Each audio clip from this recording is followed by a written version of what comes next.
Welcome back to WION World is One. You're watching Speed News with me, Vidur Kathuria. Let's get started.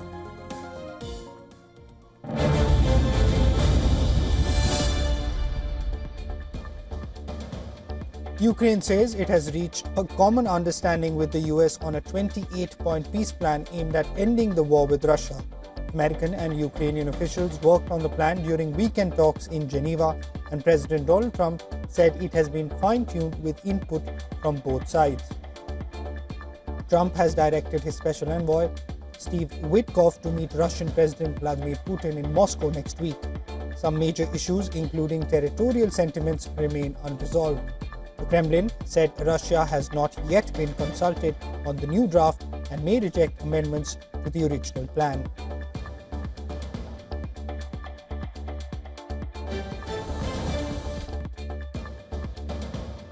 Massive strikes on Ukraine's energy and defense infrastructure using Kinzhal hypersonic missiles and other long-range weapons following Ukrainian attacks. Moscow claimed its forces advanced in parts of Krasnoarmeysk and destroyed tanks and armored vehicles, while intercepting more than 100 drones. Ukraine reported widespread power outages in Kyiv, Odessa and other regions, with damage to residential and civilian facilities. President Zelensky said repair crews are working to restore electricity. Ukraine also said its forces struck strategic targets inside Russia, including an aircraft repair plant and an oil refinery.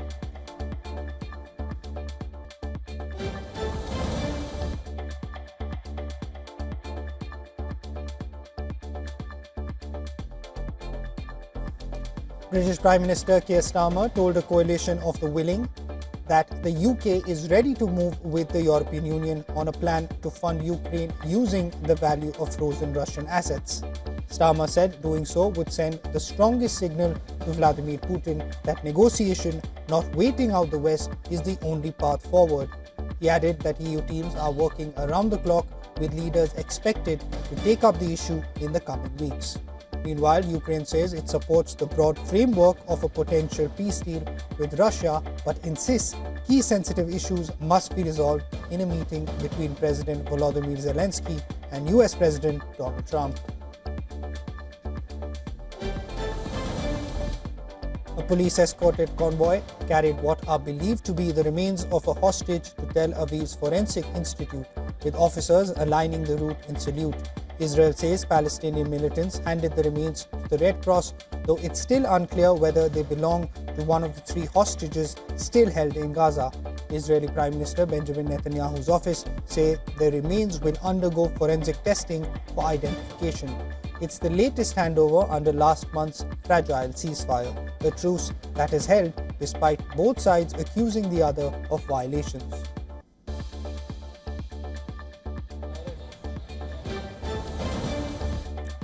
The United Nations Human Rights Office says at least 127 civilians, including 11 children, have been killed in Lebanon since the November 2024 ceasefire. 6 others were injured in an Israeli strike on a Palestinian refugee camp near Sidon. The UN called for a detailed investigation into the attack for possible violations of international humanitarian law and emphasized that the ceasefire between Israel and Hezbollah must be fully respected.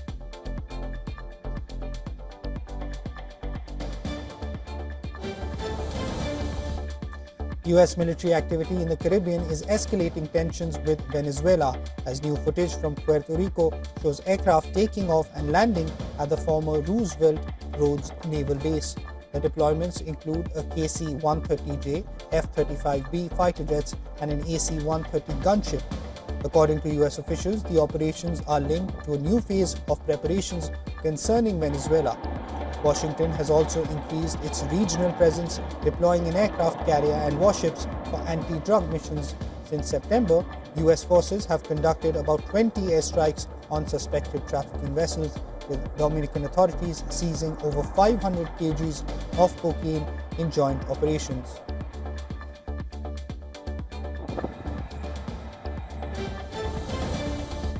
Supporters of Venezuelan President Nicolas Maduro marched through Caracas in a civic military police mobilization led by Interior Minister Diosdado Cabello to defend the national flag and sovereignty.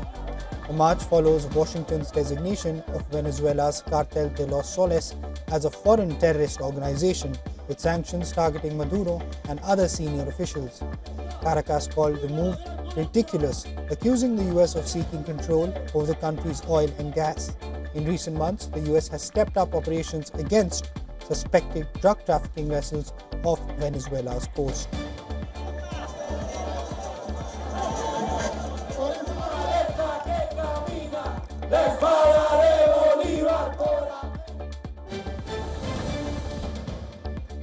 Former Brazilian President Jair Bolsonaro has begun serving a 27-year prison sentence following a Supreme Court decision that made his conviction final.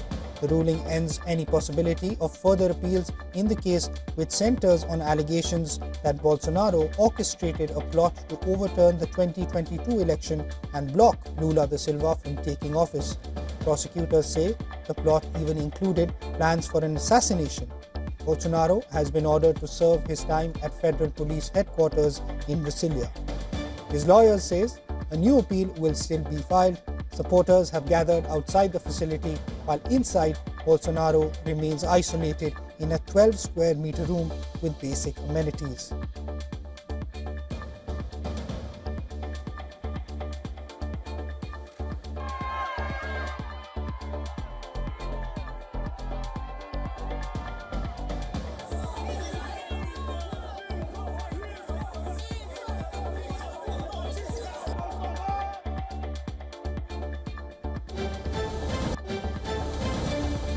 Thousands of protesters marched through central Madrid to mark the International Day for the Elimination of Violence Against Women. Demonstrators carried signs, chanted, and played drums along Atocha Street, calling attention to gender-based violence. So far in 2025, 38 women in Spain have been killed by partners or former partners. Since 2003, a total of 1,333 women have lost their lives. This is according to the Equality Ministry. The United Nations officially recognized November 25th in 2000 to raise awareness and promote action against violence towards women.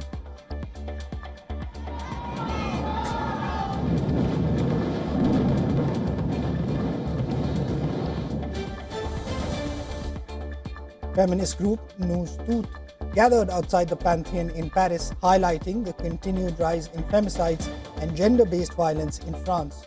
Organizers said 152 femicides have been recorded so far this year, up from 141 last year.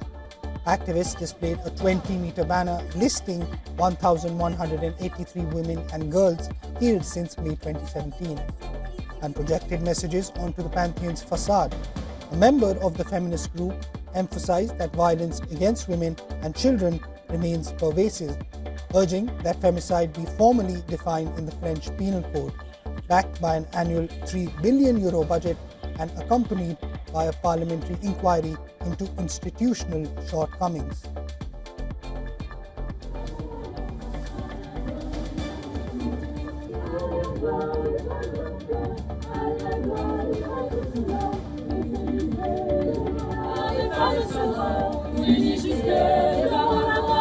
Ne les oublions pas, nous sommes ici, au pied du pont.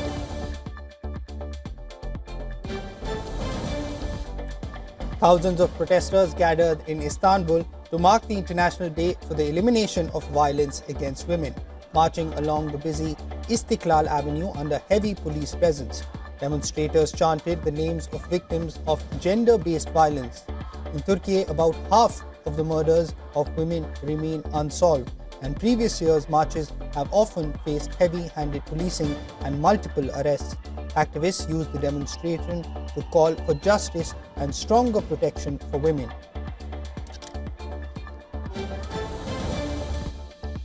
Hundreds marched in Mexico City to mark the International Day for the Elimination of Violence Against Women. Protesters moved along Reforma Avenue to the city center, holding signs reading "Stop Misogynist Insults" and messages from women affected by gender-based violence.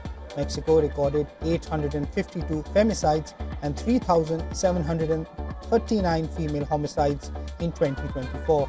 The march follows recent incidents, including an attack on President Claudia Sheinbaum, and highlights ongoing efforts such as the 2021 Olympia law addressing digital violence and sexual privacy violations.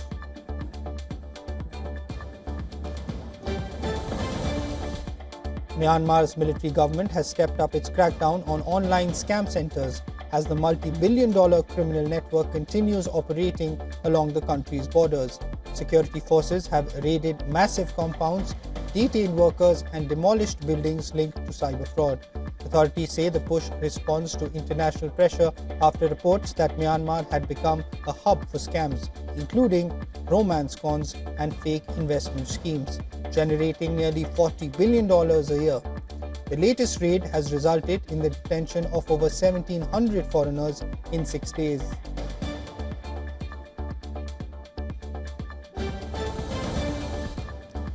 Jakarta has banned the sale and consumption of dog, cat, and bat meat to curb the spread of rabies. The city's governor announced businesses have 6 months to comply, after which violators could face penalties, including warnings and loss of licenses. The ban covers live animals, meat, and processed products, targeting species known to transmit rabies. Animal rights groups welcome the move as a step towards protecting animals, while authorities said it is also aligning with Jakarta with international welfare standards. The ban follows 25 rabies-related deaths in Indonesia in the first quarter of this year.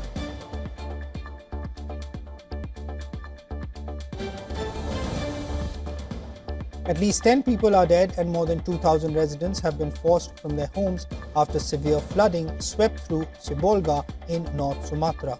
Heavy overnight rain triggered both floods and landslides across the region. Local media videos show rescuers using rubber boats to reach people trapped by rising waters. With more rain expected, Indonesia's search and rescue agency is urging communities to stay clear of flood-prone areas.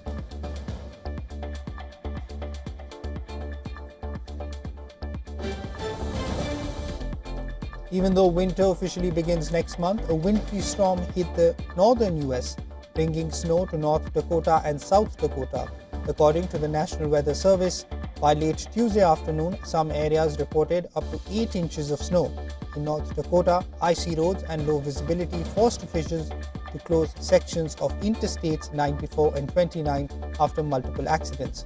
Travelers were warned to exercise caution as the storm continues to affect the region.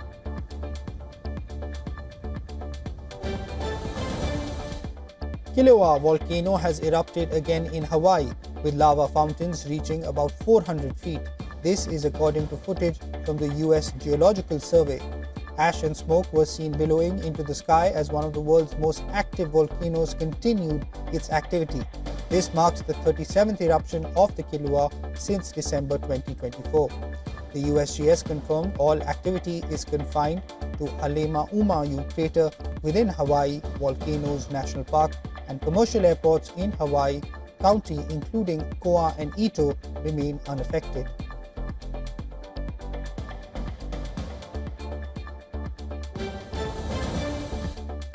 The US Federal Aviation Administration is investigating Amazon after one of its delivery drones damaged an internet cable in Central Texas last week. Amazon confirmed the incident to television network CNBC, saying the drone clipped a utility line and then executed a safe contingent landing, with no injuries reported. Video reviewed by CNBC showed an Amazon Mk-30 drone taking off from a customer's yard when a propeller became untangled in the cable, causing the motors to shut down and the drone to descend safely. Amazon began delivering prescription medications by drone in College Station, Texas in 2023.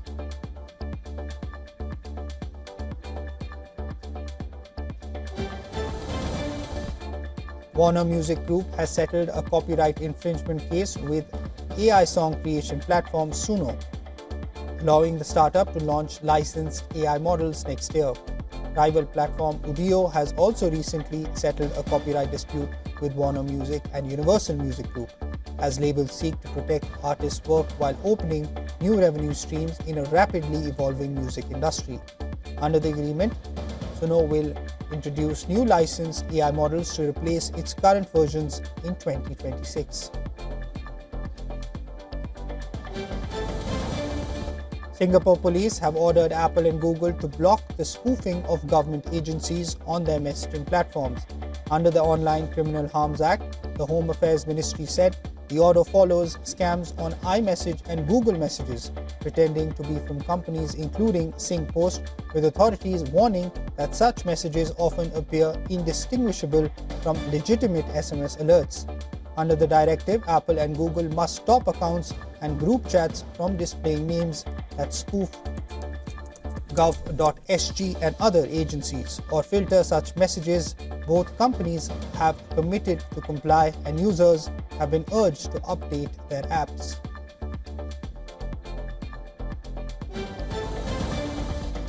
OpenAI expects around 220 million weekly ChatGPT users to pay for subscriptions by 2030, positioning the service among the world's largest subscription businesses, the information reported. The projection represents about 8.5% of an estimated 2.6 billion weekly users. As of July, around 35 million users, or 5% of the base, paid for Plus or Pro, plans priced at $20 and $200 a month, respectively. The report said OpenAI expects about 20% of future revenue from new products, including shopping and advertising features, after launching a personal shopping assistant this week.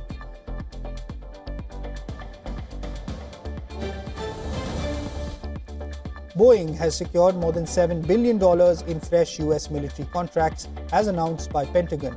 Under one contract worth roughly $4.7 billion, Boeing will supply new Apache AH-64E attack helicopters, training systems, and related gear for the US Army.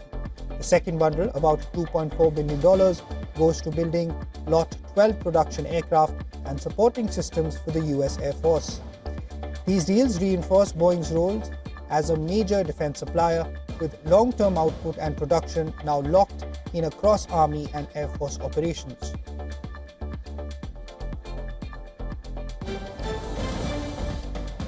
Asian markets climbed on Wednesday, tracking Wall Street gains after weaker than expected US economic data boosted hopes of a Fed rate cut. Japan's Nikkei surged 1.8%, while Asia-Pacific index outside Japan rose 1%. Australian shares added 0.7% and US stock futures edged higher, signaling a positive start for regional markets as investor sentiment improved across equities.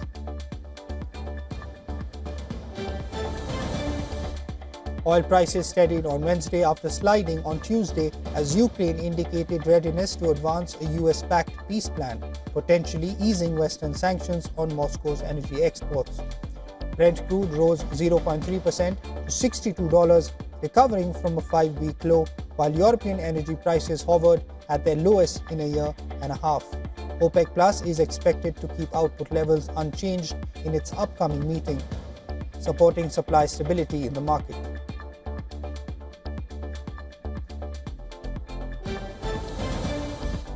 Australia's consumer prices rose 3.8% in October, the fastest pace in 7 months and above economists' 3.6% forecast, as the housing sector drove higher costs in electricity, rents, and new dwellings.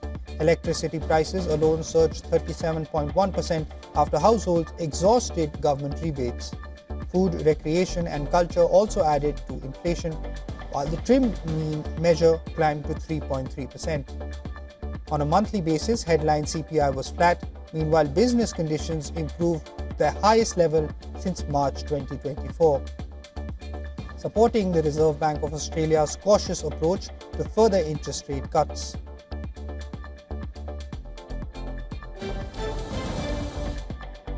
Sports now. India and Pakistan have once again been drawn into the same group for an ICC tournament.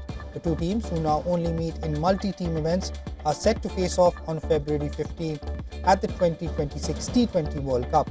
The marquee event will be co-hosted by India and Sri Lanka. India enter the tournament as defending champions. The clash in Colombo will be their first meeting since their 3 fiery encounters at the Asia Cup, all of which were won by India. Those Asia Cup matches also mark their first on-field meeting since a border confrontation between the two neighbours.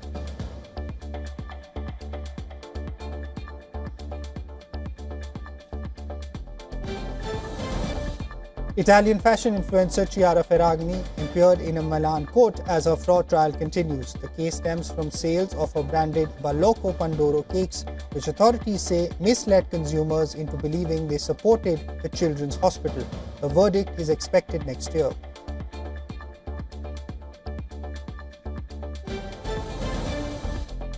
Actor Tara Reid was rushed to a Chicago hospital after alleging that her drink was tampered with at a hotel bar.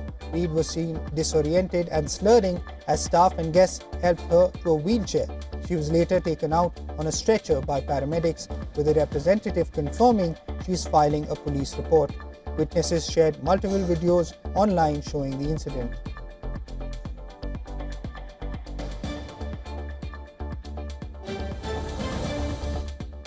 Anthony Anderson has been announced as the host of Star Search Reboot. The revived talent competition will premiere on January 13, 2026, featuring emerging performers across multiple categories. The series, helmed by showrunners Jason Raff and David Friedman, marks the return of the iconic format that launched several Hollywood careers.